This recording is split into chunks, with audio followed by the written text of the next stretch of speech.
எவரும் எதுவும் சொல்லாமலே நான் தான் பாராளுமன்ற தேர்தலிலே தேர்ந்தெடுக்கப்படாமல் இருக்கிற சூழ்நிலை தேசிய பட்டியல் மூலமாக செல்வது.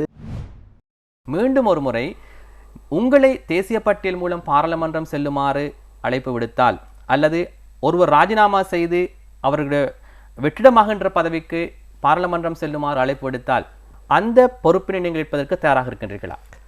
யாழ்ப்பாண தேர்தல் மாவட்டத்திலே எங்களுடைய கட்சியிலே 2வது இடத்திலே நான் இருக்கிறேன்.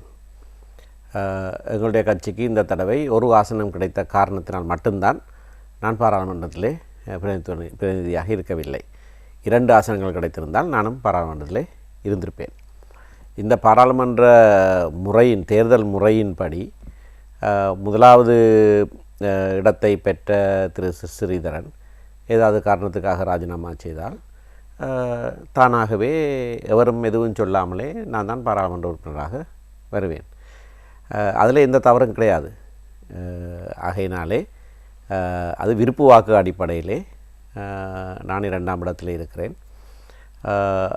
அப்படியாக அவர் ஏதாவது ஒரு காரணத்துக்காக ராஜினாமா செய்வாராக இருந்தால் அவர் அதனை கோடி காட்டியும் இருந்தார். மாகாண சபை தேர்தல்கள் வருகிறது என்றும் சொல்லியிருந்தார். எங்களுடைய அரசியல் குழு கூட்டத்திலே திரு ஸ்ரீதரன் சொன்னார். அதாவது முதலமைச்சர் பதவிக்கான இருக்கலாம். அவர் அப்படியாக நேரடியாக சொல்லவில்லை. மாகாண சபை தேர்தல் வருகிறது, அந்த வேளையிலே சில மாற்றங்கள் நிகழலாம், திரு சுமந்திரன் அந்த பதவிக்கு வரலாம் என்றும் சொல்லியிருந்தார். அதை நான் பார்த்து கொண்டிருக்கிறது என்ற அல்ல. நான் என்ன சொல்ல வருகிறேன் என்றால், அடுத்த ஸ்தானத்திலே ஒரு மாவட்டத்திலே இருக்கிறவருக்கு எந்த வேளையும் பாராளுமன்றத்துக்கு செல்ல வேண்டிய ஒரு தேவை ஏற்படலாம். அப்படி வந்தால் நான் பாராளுமன்றமாக வருவேன். அதில் எனக்கு மறுப்பு கிடையாது.